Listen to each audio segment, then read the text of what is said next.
twabifuriza abakiri mu shamba baza bagafatanya n'abandi icyerekezo cyo barimo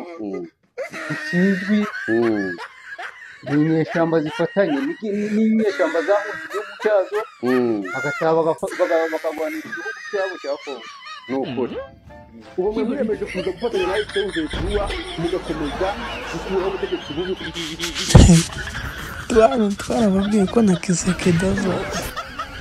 twarababwiye ko na Kisekedi azaza rwose mbere bwose naba bose bakomeje kubareba myaka kari kanashonjeze wowe M23 w'ikondoro